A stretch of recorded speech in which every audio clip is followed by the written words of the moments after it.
Welcome to this deep dive. Today we're looking at some interesting shifts between those traditional investments and the fast-moving world of blockchain assets. We've got a source here that suggests there might be a real rotation of capital happening, like right now. That's right. Yeah, the source we're digging into today, it makes a pretty bold forecast about gold prices in the near term anyway. And then it pivots, highlighting specific blockchain projects, Qubetics, SUI, and Quant as, well, compelling alternatives in this kind of environment. Okay, so our mission here is to unpack that gold forecast first. Why are they saying that? And then really dive into why this source is pointing towards these specific blockchain projects. Yeah. We want to get a handle on the dynamics the article presents, the details, and, the bigger picture of this potential shift. Okay, let's get into it. The source really grabs you from the start with this forecast it relays. It's from Quant Mutual Fund. Right, and it's specific, isn't it? They're saying gold prices might see a pretty decent drop, 12 to 15% in US dollars. Exactly. And the time frame is key, too. They expect this over the next 2 months. The reasoning given is Quant Mutual Fund's analysis suggesting gold might have, well, hit its peak value, at least for the short term. Okay, but there's an important bit of nuance here the source adds, which kind of puts it in context, even with this predicted short-term dip. Yeah, the fund is still positive on gold for the medium to long run.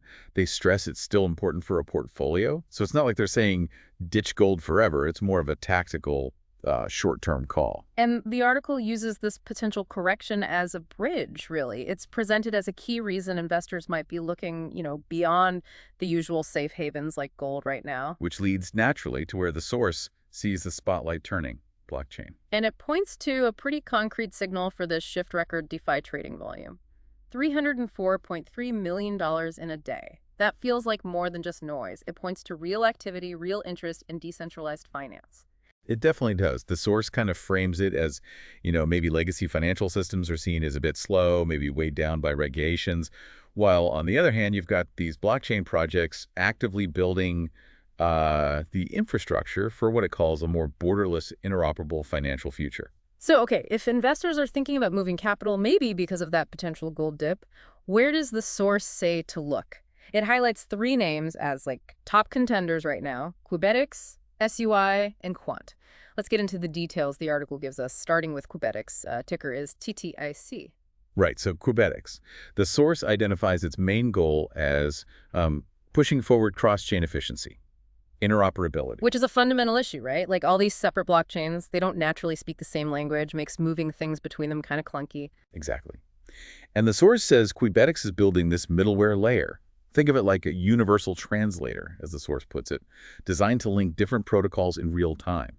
So data, assets, smart contracts, they could move between networks smoothly without the usual lag or security concerns. Okay, so why is that interoperability such a big deal, according to the source? It lets these different chains actually talk and share data, breaks down the walls between them? Precisely. It means smoother asset transfers, right? You could use dApps, decentralized apps across different networks. It helps pool liquidity that's often scattered around. Basically, the source argues it makes blockchain faster, more scalable, and just, well, easier for regular people to actually use. And that's what drives real adoption, efficient building, a better experience overall. That's the argument. The source gives some interesting examples, too, of what Qubetics is supposedly powering already. Yeah, it mentions things like a decentralized ID system, one that works across Ethereum, Solana, and Polkadot. Yeah, also like a logistics application. Moving tokenized shipping documents between platforms super fast in milliseconds. These are presented as, solving real headaches that existed before and trying to connect these systems. Definitely makes the utility clear. What about its current status, the presale? The source says it's in presale stage 37. And it gives some numbers. Over $17.7 million raised, more than 515 million tokens sold to over 27,400 participants. Quite a few people involved. And the price right now in the presale is order 0.3370. That article even throws out some potential ROI projections. Yeah, based on their view of early buyers, it calculates like 197% potential ROI if it hits a $1 valuation after the presale. And then pretty eye-popping 2,867% return if it were to reach $10. But again, important to stress, these are the source's projections, their expectations. And the source makes the point that the demand seems driven by this utility, by the problem it's trying to solve, not just, pure speculation, which is why it frames Qubetics as maybe one of the interesting coins to look at now. Okay, so moving on from Qubetics, the source also spends time on SUI. ticker SUI. It's presented as a really adaptable Layer 1 protocol for 2025. And the Layer 1, just quickly, is that base blockchain layer like Ethereum or Solana where the main action happens. Got it. And SUI's goals, the article mentions optimizing for owning assets and low latency interaction, so fast and smooth. Correct. And the tech underneath uses something called a move-based infrastructure. The benefit there, the source explains, is it lets developers build faster and maybe more securely, which is really important for things like games, complex dApps, financial tool stuff that needs to feel instant to be usable in the real world. And the growth numbers the source pulls out for SUI's last quarter really jumped out at me. Its DeFi ecosystem, a 315% year-over-year increase in daily DX volume. That's huge. It really is. Yeah, topping out at $304.3 million daily volume, according to Mitsari, which the article cites. That kind of percentage jump, I mean, it suggests some really explosive activity happening on SUI. And there were other growth signs too, right? Total value locked, the TVL, up 35%, and its stablecoin market cap grew by 57%. The source seems to think this momentum is building. From a technical standpoint, the source notes the price is holding around the $3 support level. And it mentions potential upside. A breakout could push it back towards $5, which it calls a key psychological level. Right. The excitement, as the article frames it, seems tied to the actual tools being built on SUI and how quickly they're scaling up, suggesting it's a serious contender if you're looking at blockchain infrastructure. And finally, the article just briefly mentions Quant, the project, ticker QNT. It basically groups it in with Qubetics and SUI, saying it's also building real solutions, has underlying momentum.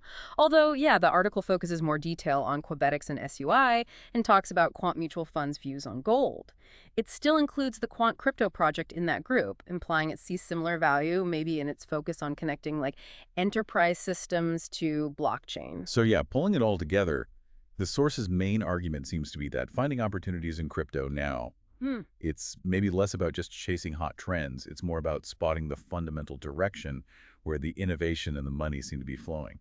And it circles back to why these specific coins stand out from its perspective. Qubetics tackling that interoperability problem with real examples. SUI powering serious DeFi growth through its tech and growing community. And all this happening while a traditional forecaster, Quant Mutual Fund, sees a short-term dip in gold. Exactly. The article really emphasizes that these projects, in its view, aren't just noise. They're presented as building stuff that actually works, solving real problems. And it uses metrics like that $17.7 million Qubetics presale or SUI's massive DeFi growth as evidence of real momentum, not just hype. And for you, the listener, the way the source presents it, it suggests that getting involved now isn't just about betting on price. It's framed more like joining these innovation pipelines that are actively trying to deliver real impact on how finance and tech might work in the future. So yeah, wrapping up this deep dive, we've looked at that specific gold forecast, explored the signal from rising DeFi activity, and we've really unpacked the details this source provided on Qubetics and SUI projects it presents as building out core blockchain infrastructure. Understanding these potential shifts and the specific developments highlighted by the source, it can definitely help you sort through all the information flying around in this space. And it leaves us with a final thought, drawing from the source's perspective for you to consider. If traditional indicators are suggesting a short-term pullback for something like gold, which we usually see as a stable store of value, and at the same time, specific blockchain projects are being highlighted for building tangible utility and attracting huge activity, what does that challenge us to think about where value and maybe even stability are actually being created today?